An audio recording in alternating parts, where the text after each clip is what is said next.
এখন ক্লাস হচ্ছে coordination. Coordination chemistry.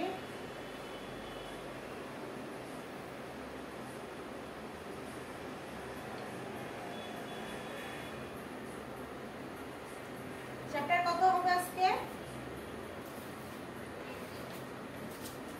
পাঁচের এ পার্ট না, চ্যাপ্টার 5 পার্ট 1।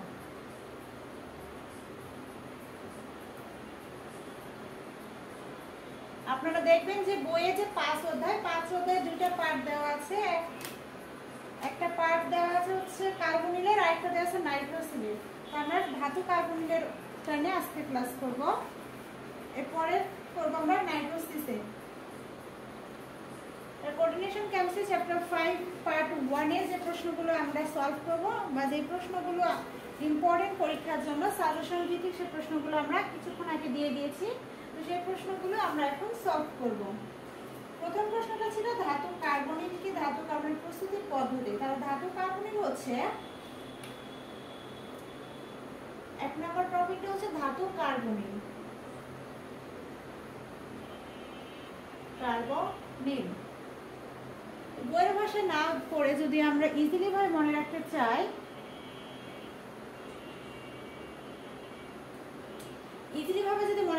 তাহলে আমরা শর্টকাট ভাবে মনে রাখবো। মনে করবো যে একটা কার্বনিল গ্রুপ,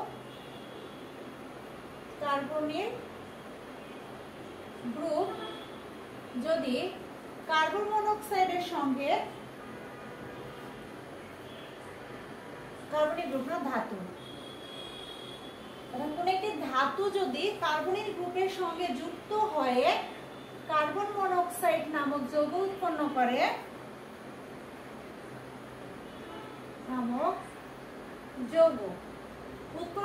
তাহলে ওই বিক্রিয়াটাকে বলা হবে ধাতু কার্বনিল বিক্রিয়া।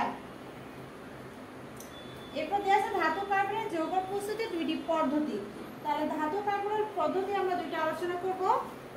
এক নাম্বারটা দেওয়া আছে হচ্ছে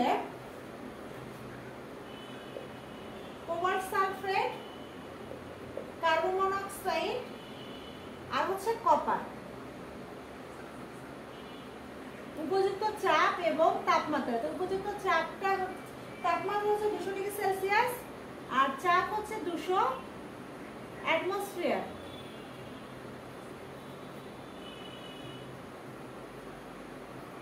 ইলেকট্রন আয়ন সমতা অনুযায়ী এই মানগুলো লিখতে হবে। বিক্রিয়া করে উৎপন্ন হবে একটা ধাতু কার্বনিল।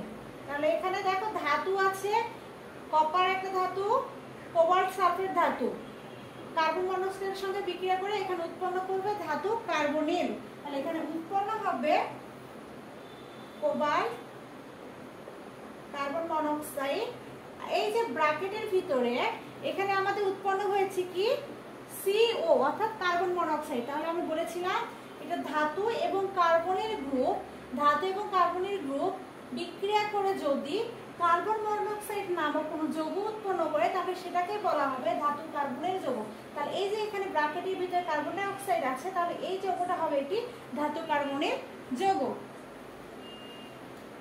আর উৎপন্ন হবে কপার সালফেট। এখন এই যে এখানে 2, 8, 4 কেন দেওয়া হয়েছে? এখানে কোবাল্ট কয়টা? দুইটা কোবাল্ট, সালফার দুইটা। তাহলে এখানে কোবাল্ট 2, এরপর সালফার কয়টা? দুইটা। এই যে এখানে সালফার দুইটা, আবার এখানে 2 2 4, তার মানে কপার 4টা। তো এই যে এখানে কপার 4টা, এখানে আছে কয়টা? কার্বন মনোক্সাইড আছে 8টা, কার্বন মনোক্সাইড 8টা। এটাকে বলা হয় ইলেকট্রন আয়ন সমানুতা।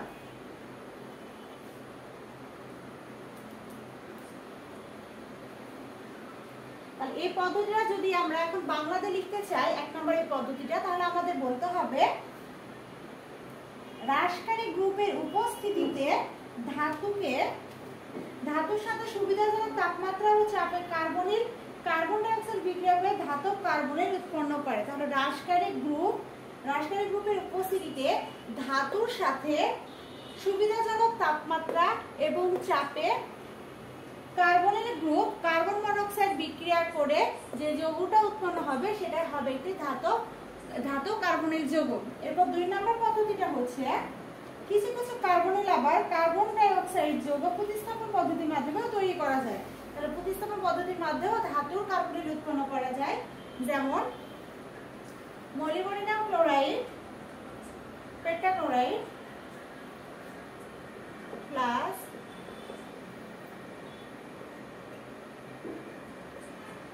বিক্রিয়া করবে 100 ডিগ্রি সেলসিয়াস তাপমাত্রা, আর প্রভাবক থাকবে হচ্ছে ইথার।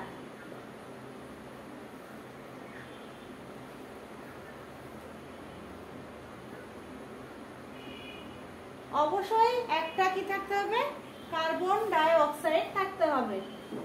যদি কোনো একটি যৌগের সঙ্গে এরকম ব্র্যাকেটের ভিতরে কার্বন ডাই অক্সাইড থাকে তাহলে বুঝবো ওই যৌগটি হচ্ছে ধাতুর কার্বনের যৌগ। কারণ আমরা সংজ্ঞাতেই পড়েছিলাম একটি ধাতু এবং একটি কার্বনের গ্রুপ যুক্ত হয়ে যদি কার্বন মনোক্সাইড নামক কোনো যৌগ উৎপন্ন করে তাহলে সেই যৌগকে কি বলা হয়, ধাতুর কার্বনিল যৌগ। ফেরাস ক্লোরাইড আর 4 কার্বন ডাই অক্সাইড। এখন আমরা এখানে সমানতাগুলো দেখব। এখানে আমার মলিবডিনাম একটা মলিবডিনাম, এখানে ক্লোরিন হচ্ছে 5টা, ক্লোরিন হচ্ছে 5টা, 3 দুগুণে 6, এদিকে আছে 6টা, আবার এখানে আছে কয়টা, ফেরাস আছে 3টা, এখানেও আছে 3টা, এখানে আছে কোবাল্ট 5টা, এখানে একটা, এখানে একটা, 3 5 15, 6 4। এখন আরেকটা কথা বলি, যদি কারো কোনো ক্ষেত্রে এই যে ইলেকট্রন সমানতা 2 8 4 আবার এই পাশে এগুলো যদি দিতে অসুবিধা মনে হয় তাহলে যদি সে নরমালি শুধুমাত্র যৌগগুলো লিখে তাহলেও হবে, ইলেকট্রন আয়ন সমানতা না করলেও চলবে।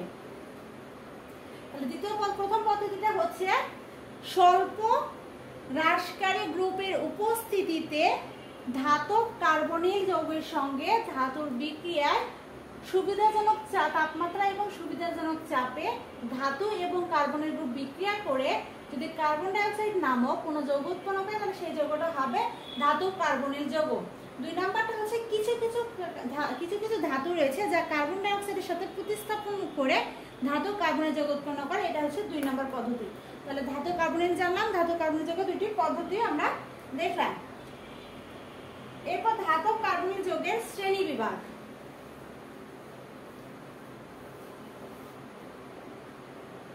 ধাতব কার্বনিল যৌগগুলোকে অনেক ভাগে ভাগ করা যায়, যেমন 1 নাম্বারটা হচ্ছে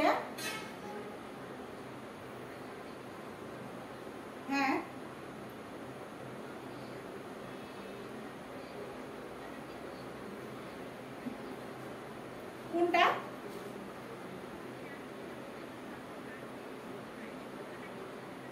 না না ওটা হচ্ছে প্রস্তুত প্রণালী, ধাতব কার্বনিল যৌগের প্রস্তুত প্রণালী। সংজ্ঞাটা কিন্তু আমি লিখে দিইনি, সংজ্ঞাটা আমি শুধুমাত্র প্লাস দিয়ে লিখে দিয়েছিলাম, ধাতু প্লাস কার্বনের গ্রুপ ইকুয়াল হচ্ছে কার্বন মনোক্সাইড নামক যৌগ, ওটাই হচ্ছে সংজ্ঞা। বই ভাষায় অত বড় করে সংজ্ঞাটা না লিখে আমি শর্টকাট ভাবে বললাম, যদি কোনো ধাতুর সাথে কার্বনিক গ্রুপ যুক্ত হয়, কার্বন মনোক্সাইড নামক যৌগ উৎপন্ন হয়, তাকে বলা হয় ধাতু কার্বনিল যৌগ। এরপর যে দুইটা বিক্রিয়া দেখালাম, এই দুইটা বিক্রিয়া হচ্ছে ধাতব কার্বনিল যৌগের প্রস্তুত প্রণালী। এর ভাষাগুলো তো আমি মুখে মুখে বললাম, এরপরও আপনারা বই বা সাজেশনে ভাষাগুলো পেয়ে যাবেন। আচ্ছা, এরপর আমরা যে টপিকটা সেটা হচ্ছে ধাতব কার্বনিল যৌগ কত প্রকার বা কি কি, অর্থাৎ শ্রেণী বিভাগগুলো। তো প্রথমটা হচ্ছে মনোনিউক্লিয়ার কার্বনিল।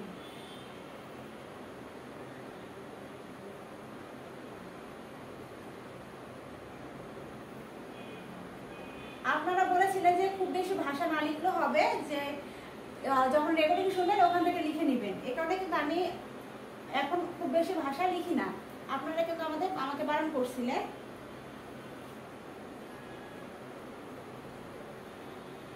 দুই নাম্বারটা হচ্ছে, আর বেশি ভাষা লিখতে গেলে সময় অনেক বেশি লাগে, ভাষা কম লিখলে সিলেবাসও তাড়াতাড়ি কমপ্লিট হয়। হ্যাঁ, আগে 2টা বা 1টা প্রশ্ন করলে 40 মিনিট হয়ে যেত, এখন আমরা 6টা 7টা প্রশ্ন কমপ্লিট করতে পারি, তাই না?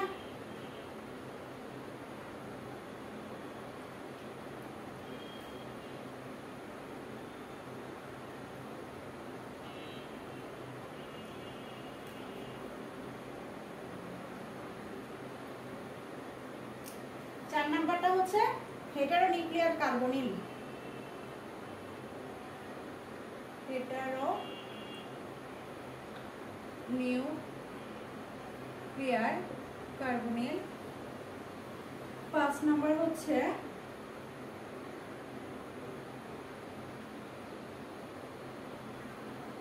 প্রান্তীয় কার্বনিল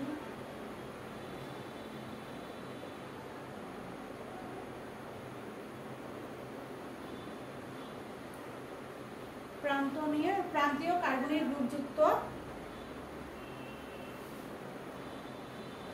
গ্রুপযুক্ত সেতুবিহীন কার্বনিল যৌগ। সেতুবিহীন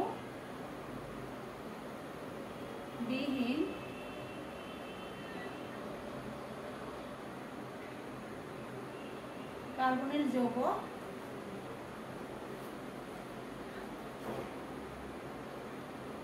Mn বন্ধন সেতুবিহীন কার্বনিল যৌগ। 7 নাম্বার হচ্ছে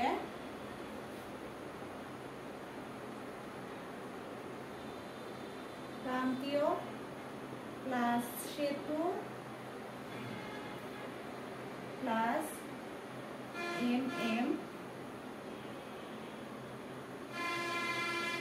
বন্ধন বিশিষ্ট কার্বনিল যৌগ।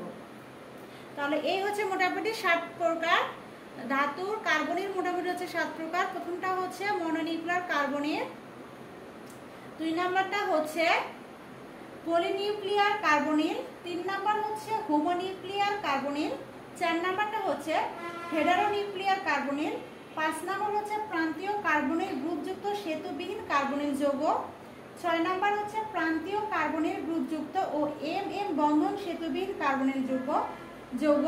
এরপর হচ্ছে 7 নাম্বার প্রান্তীয় ও সেতু কার্বনিল গ্রুপ এবং বন্ধন বিশিষ্ট কার্বনিল যৌগ।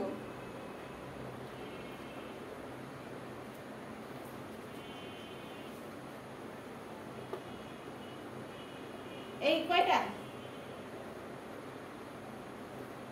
মনো, পলি, হোমো, হেটারো, এই 4টা, তাই তো?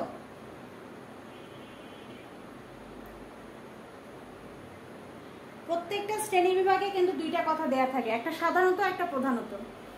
এখন সাধারণত আর প্রধানত মিনিংটা বুঝতে হবে। যদি প্রধানত বলে তার মানে শুধুমাত্র কিছু কিছু শ্রেণী বিভাগের মধ্যে যেগুলো খুব ইম্পর্টেন্ট ওয়ার্ড সেগুলো ওখানে উল্লেখ করে দেওয়া থাকে। আর যদি সাধারণত হয় তাহলে সবকটি দেওয়া যায়।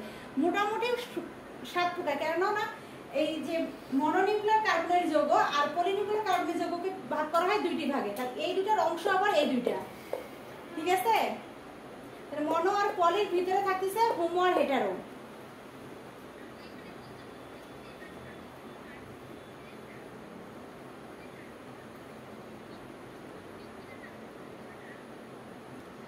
ওইটাই তো বলতেছি, এক একজনে এক একটা ভাবে ভাগ করেছে। তো আমরা মোটামুটি যদি 7টাই মনে রাখতে পারি তাহলে তো যে কোনো একটা যৌগ যদি দেওয়া থাকে, মনে করে একটা যৌগ দেওয়া আছে হচ্ছে এটা দেওয়া আছে, তো এই যৌগটা আমরা যদি দেওয়া আছে, এখন আমরা যদি শুধুমাত্র এই কয়টা পড়ি আর এগুলা যদি না পড়ি তাহলে কিন্তু আমরা বুঝতে পারবো না। এগুলো যৌগের আবার কি, এগুলো নামের সঙ্গে সঙ্গে কিন্তু এক্সাম্পলও দেওয়া আছে যে এই মনোনিউক্লিয়ার কার্বনের যৌগ, এই উদাহরণ এই যৌগগুলো, আবার এটা হচ্ছে এই যৌগগুলো। তাহলে এই যৌগগুলো যদি এক্সাম্পলগুলো মুখস্থ করে ফেলা যায় তাহলে যৌগ দেখলে আমরা ইজিলি বলতে পারবো। যখন আমরা 18 নিয়ম করব তখন আমরা কিন্তু ইজিলি যৌগ দেখে বুঝতে পারবো। যেমন এই যৌগটার এক্সাম্পল দেওয়া আছে হচ্ছে এখানে, তাহলে আমরা এই যৌগটা যদি এক্সাম্পলটা মনে রাখতে পারি তাহলে আমরা ইজিলি এই যৌগ থেকে বুঝবো। আর এই যৌগটা তাহলে হচ্ছে প্রান্তীয় কার্বনিল গ্রুপযুক্ত সেতুবিহীন কার্বনিল যৌগ। তা অবশ্যই সবগুলোই মনে রাখার চেষ্টা করতে হবে। আর যদি সবগুলো না লিখতে পারেন তাহলে বলতে হবে ধাতু কার্বনিল যৌগ প্রধানত 4 প্রকার বা 7 প্রকার। স্টেপ বাই স্টেপ লিখলে ভালো হয়। আর যদি পারেন বিজ্ঞানীদের নাম দেওয়া, যে এই বিজ্ঞানী এই কয়টা বলেছেন, ওই বিজ্ঞানী ওই কয়টা বলেছেন, তাহলে আরো ভালো।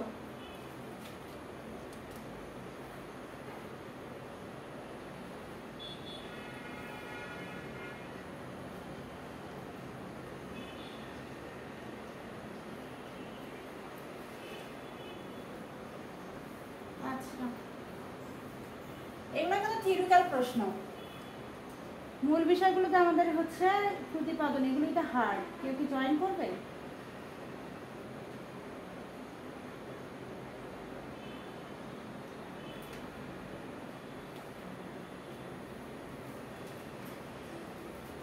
এরপরের টপিকটা কি দেওয়া ছিল? আণবিক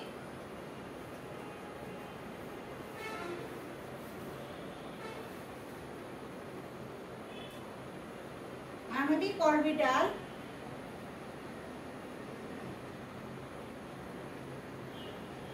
তত্ত্ব অনুযায়ী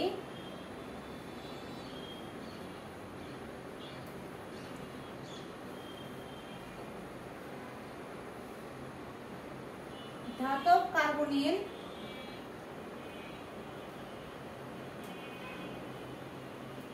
যৌগের বন্ধন প্রকৃতি।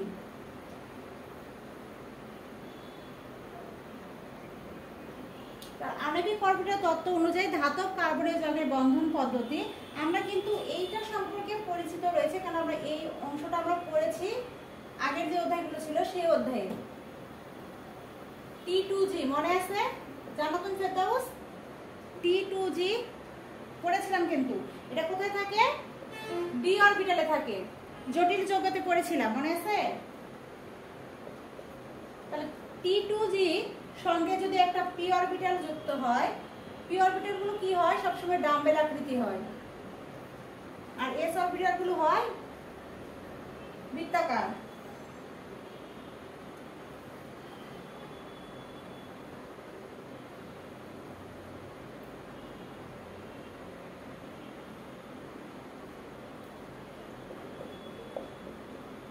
পাই মোলিবডেনিয়াম। তাহলে এখানে আমাদের প্রশ্নটা আছে ধাতব কার্বনিল যৌগের আণবিক অরবিটাল ব্যাখ্যা করতে। তো আমরা জানি ধাতব কার্বনিল যৌগে সিগমা এবং পাই বন্ধন দুটোই গঠন হয়। এখন কোথায় সিগমা বন্ধন এবং কোথায় পাই বন্ধন গঠন হবে সেটা আমরা এখন এখান থেকে দেখতে পাবো। দেখুন চিত্রে আমি দেখাচ্ছি, এখানে T2G এবং পি অরবিটাল, এটা হচ্ছে পি অরবিটাল। তো T2G অরবিটাল আর পি অরবিটাল একটা, আরেকটা হচ্ছে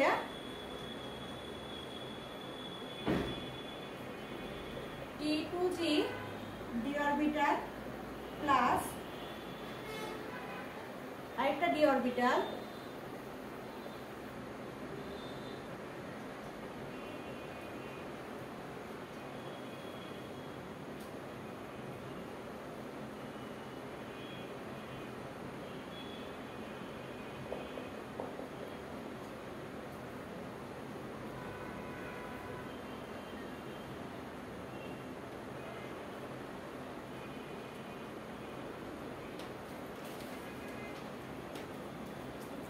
তো এখানে T2G অরবিটাল আর এখানে পি অরবিটাল দুইটা বিক্রিয়া করে উৎপন্ন করবে পাই বন্ড মোলিবডেনিয়াম, অথবা এখানে একটা জটিল যৌগ গঠন করবে। আবার এখানেও T2G ডি অরবিটাল আরেকটি ডি অরবিটালের সঙ্গে বিক্রিয়া করে এখানে একটা জটিল যৌগ গঠন করবে। তো এখানে যে জটিল যৌগ গঠন করার জন্য এখানে দুইটা বন্ধন পাওয়া যাবে, একটা বন্ধন পাওয়া যাবে সিগমা বন্ধন, আরেকটা বন্ধন পাওয়া যাবে পাই বন্ধন। তো জটিল, আমরা জানি জটিল যৌগ যে শুধু বন্ডের দিকে তাকালেই আমাদের হবে না, জটিল যৌগ তৈরি করতে গেলে অবশ্যই আমাদের কি লাগবে? জটিল যৌগের জন্য আমাদের একটা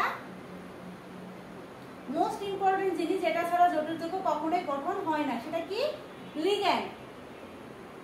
লিগ্যান্ড ছাড়া একটা জটিল যৌগ কখনোই গঠন হবে না। তাহলে ধাতুর অরবিটালের সাথে যদি একটা কার্বন মনোক্সাইড নামক লিগ্যান্ড যুক্ত হয়, তাহলে পাই আণবিক অরবিটালের সংমিশ্রণে উৎপন্ন হবে পাই বন্ড মোলিবডেনিয়াম, অথবা আরেকটা উৎপন্ন হতে পারে পাই স্টার, এটা বলা হয় সক্রিয় পাই স্টার MO।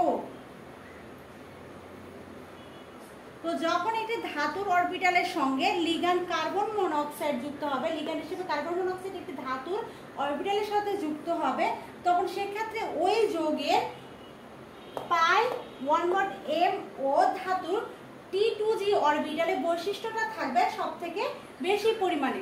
তাহলে কথাটা কি বললাম?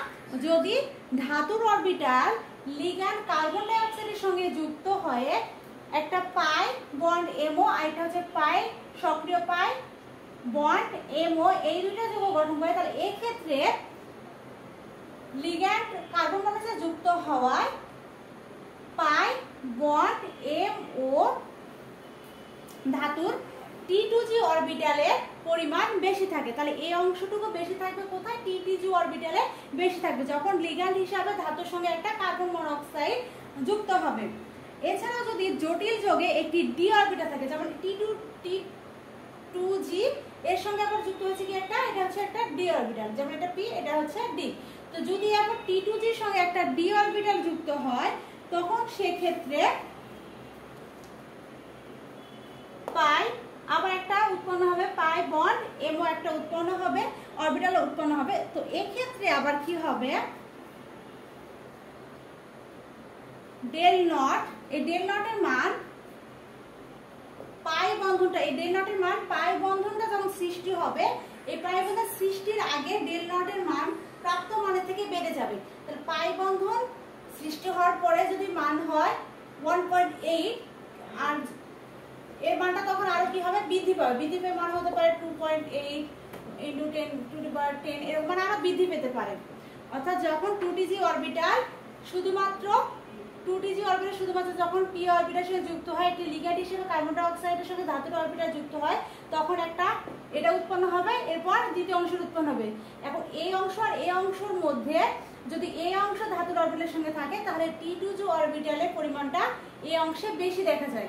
আবার যখন T2G অরবিটালের সঙ্গে একটি ডি অরবিটাল যুক্ত হয়, তখন এই ডেল নটের মান পাই বন্ধন সৃষ্টির মানের আগের মানের বেশি হয়, অর্থাৎ পূর্বের প্রাপ্ত মান হতে আরো বেড়ে যায়। পূর্বের মান যত ছিল, উৎপন্ন মানটা হবে তার থেকেও বেশি। ফলে কি হবে, যখন এই মানগুলো বেশি হবে, ডেল নটের মান যখন এই উৎপন্ন পূর্বের মান থেকে উৎপন্ন মানটা যখন বেশি হবে, তখন এই আকৃতিগুলো আগে যেমনটা ছিল, পরে সেই আকৃতিটা হয়ে যাবে অন্যরকম একটা আকৃতি হয়ে যাবে, অর্থাৎ বিপরীতমুখী আকৃতি হবে। ফলে এগুলোতে ইলেকট্রন প্রয়োগের সম্ভাবনা হ্রাস পাবে। এটাই হচ্ছে আণবিক অরবিটাল তত্ত্ব ধাতব কার্বনের যৌগের ক্ষেত্রে।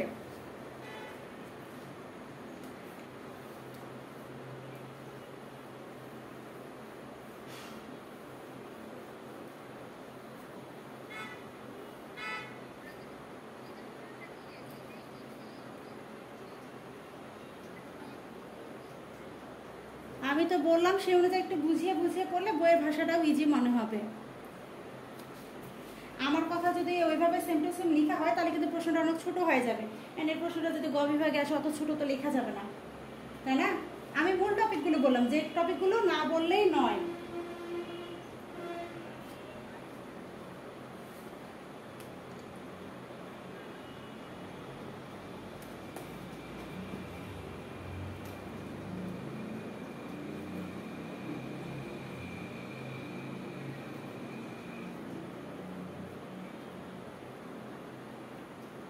শ্বেত কার্বনিক যৌগ,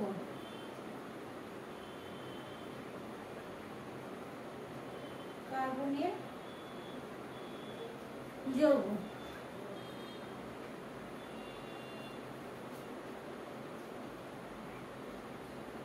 কোবাল্টের পারমাণবিক সংখ্যা হচ্ছে 27, ইলেকট্রন বিন্যাস 1 square 2s square 2p6 3s square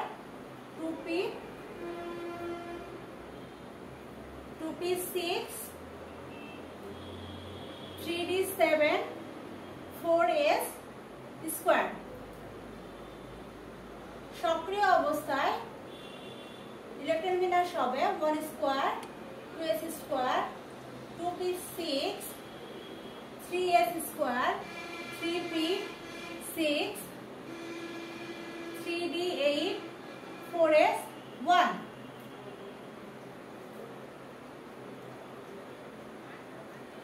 তাহলে এদের ব্লক চিত্রগুলো হবে, একটা হচ্ছে 3d, একটা দুটো তিনটা চারটা পাঁচটা। 3d অরবিটাল ইলেকট্রন সংখ্যা কয়টা দেয়া আছে? যখন কোবাল্টের 27 পারমাণবিক সংখ্যা, শুধুমাত্র কোবাল্ট সক্রিয় না, তাহলে এখানে দেয়া আছে কত? 3d তে 7টা পেয়ার ইলেকট্রন, 4টা নন পেয়ার, 5টা 6টা 7টা। এরপর হচ্ছে 4s অরবিটাল ইলেকট্রন আছে কয়টা? 2টা, একটা 2টা পেয়ার অবস্থায় 2টা। এটা হচ্ছে 4s। 4p অরবিটালে কোনো ইলেকট্রন নেই।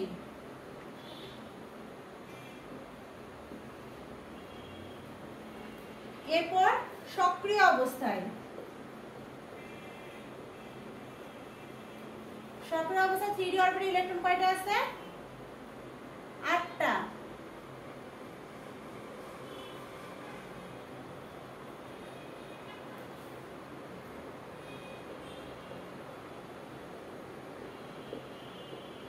আমরা কিন্তু এই ব্লক চিত্রগুলো কোথায় দেখেছিলাম মনে আছে? হুন্ডের নীতি। ইলেকট্রনগুলো সবসময় কি করবে? জোড়ায় জোড়ায় কিন্তু অযুগ্ম অবস্থায়, যুগ্ম অবস্থায় কিন্তু বিপরীতমুখী হিসাবে অবস্থান করবে। যখন দুইটা থাকবে বিপরীতমুখী সেটাকে কি বলা হয়? যুগ্ম ইলেকট্রন। আর যদি একটা করে থাকে সেগুলোকে বলা হয় অযুগ্ম ইলেকট্রন। 4s অরবিটাল কয়টা? একটা, তাহলে এটা অযুগ্ম অবস্থায়। এখন এই 4p অরবিটালে যুক্ত হবে কোবাল্ট। কয়টা কোবাল্ট যুক্ত হবে? 3টা। 4p অরবিটাল যেহেতু 3, ব্লক চিত্র 3 ঘর 3টা কোবাল্ট, এভাবে লেখা যায়।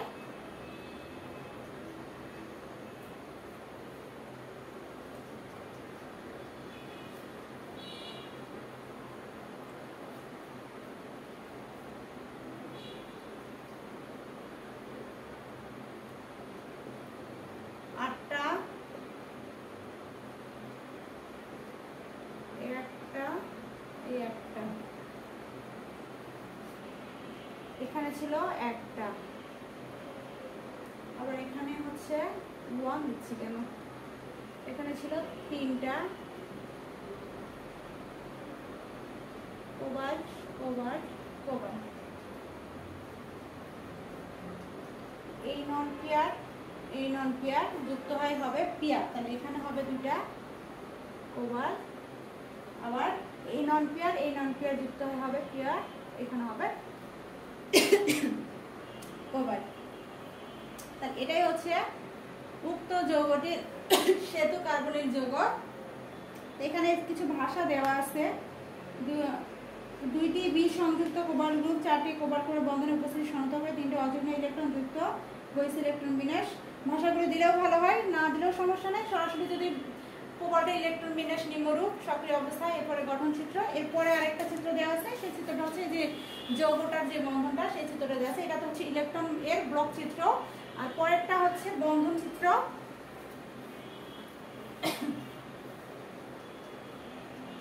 বন্ধন চিত্রটা কত কি কি দেওয়া আছে? এখানে কার্বন ডাই অক্সাইড দেওয়া আছে 8টা, কোবাল্ট দেওয়া আছে কয়টা? 2টা কোবাল্ট, কোবাল্ট 2টা।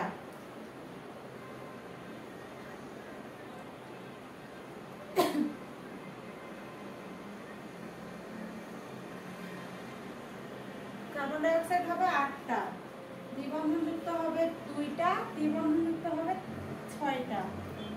এখানে একটা,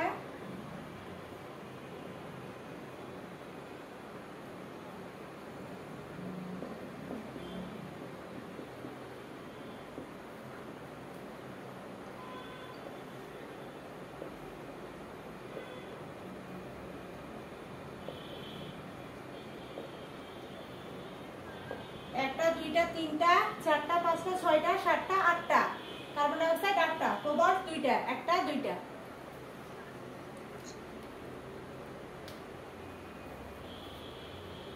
এটা শুধু একটা বন্ধন চিত্র আর একটা হচ্ছে ইলেকট্রন ব্লক চিত্র অঙ্কন করলে হয়ে যাবে।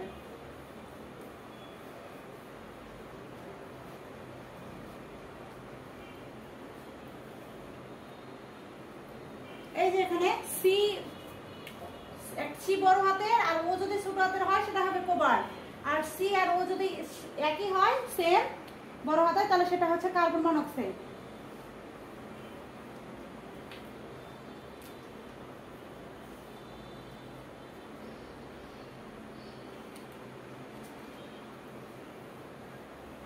এরপরে প্রশ্নটা ছিল মানব দেহে কার্বন মনোক্সাইড এবং নাইট্রোজেন অক্সাইডের প্রভাব আলোচনা করতে। এটা থিওরিক্যাল প্রশ্ন, এটা তো ভয়েড বোর্ডে লেখার মতো কিছু না, আমি মুখে মুখে বলতেছি। মানব দেহে কার্বন ডাই অক্সাইডের কি প্রভাব হবে? যদি কোনো একজন ব্যক্তি উচ্চ ঘনমাত্রায় কার্বন মনোক্সাইড গ্রহণ করে তাহলে তার মস্তিষ্কে স্থায়ী ক্ষতি হবে। ফলে এমন হবে যে ব্রেন ক্যান্সার হয় না, ঠিক সেম কোনো একটা মানুষ যদি খুব বেশি পরিমাণে কার্বন মনোক্সাইড গ্রহণ করে ফলে তাদের কি হবে, যে ব্রেনে যে টিস্যুগুলি থাকে, ব্রেন টিস্যু, সেই ব্রেন টিস্যুটাতে ক্ষতিগ্রস্ত হবে, ফলে তার ব্রেন ক্যান্সার হতে পারে।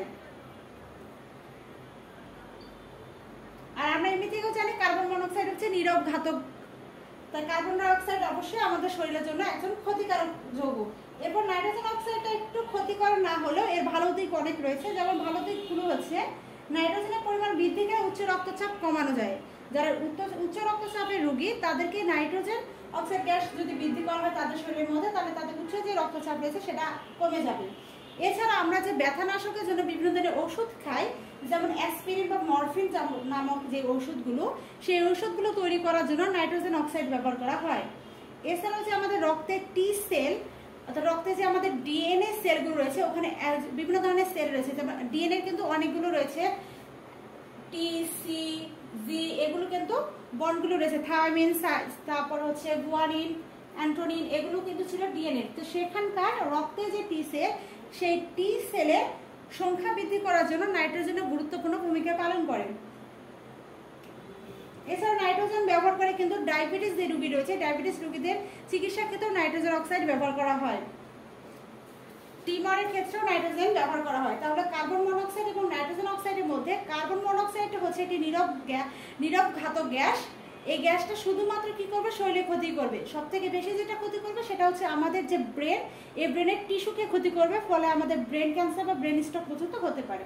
আর নাইট্রোজেন সম্পূর্ণটাই আমাদের শরীরে, আমাদের চিকিৎসা ক্ষেত্রে, তারপর হচ্ছে স্বাস্থ্য ক্ষেত্রে ভূমিকা পালন করবে, গুরুত্বপূর্ণ ভূমিকা পালন করে। সেগুলো তো বললাম। ব্যথানাশক ওষুধ তৈরি করতে ব্যবহার করা যায়, টিউমারের ওষুধ ব্যবহার ক্ষেত্রে ব্যবহার করা যায়, ডায়াবেটিসের জন্য ব্যবহার করা যায়, রক্তের টিএসএল বৃদ্ধি করার জন্য ব্যবহার করা যায়। এরপরের প্রশ্ন কি ছিল? 18 নিয়ম না?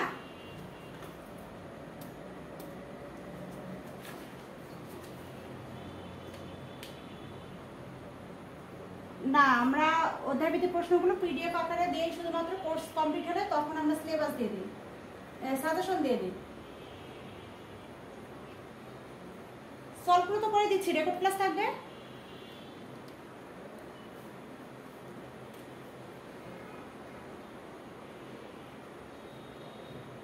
রেকর্ড ক্লাস তো থাকবে।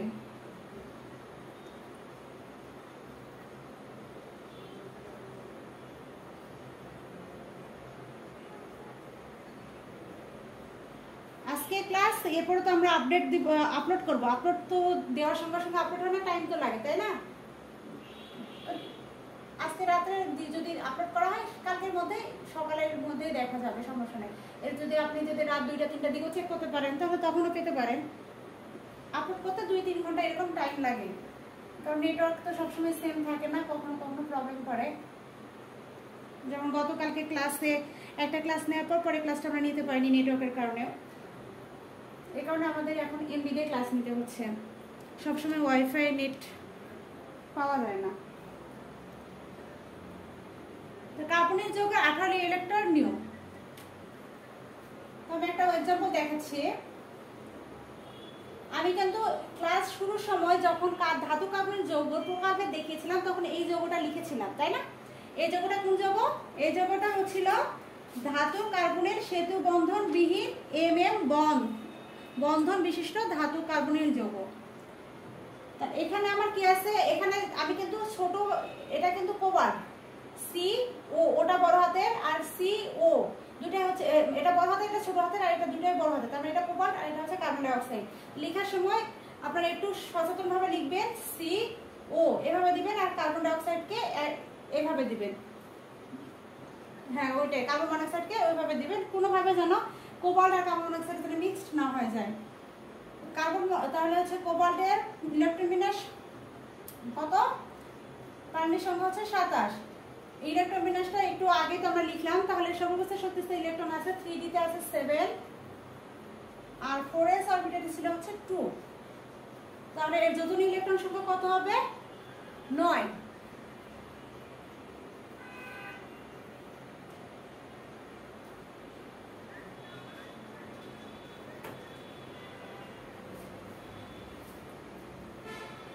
চারটি লিগ্যান্ড হতে প্রাপ্ত মোট ইলেকট্রন সংখ্যা ইলেকট্রন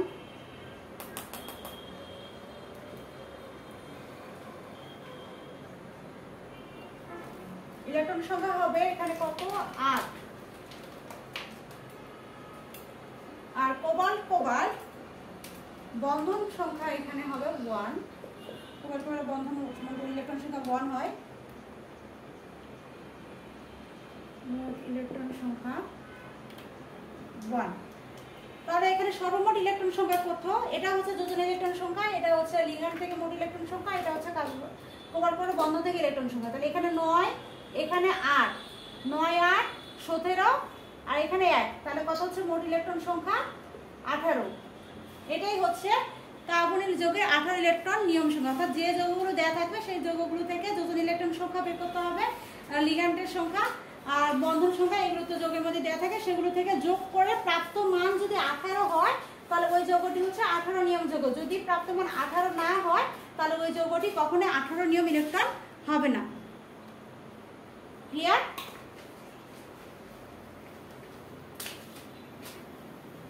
বুঝিনি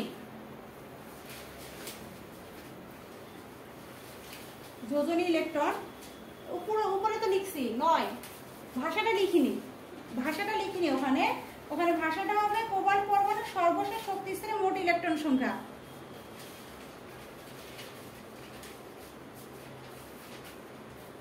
তাহলে এরপর কি ক্লাস আছে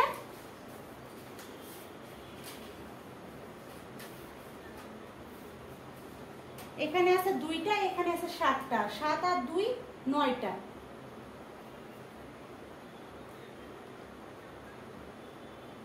উঠানো হয়েছে আচ্ছা তাহলে নেক্সট ক্লাস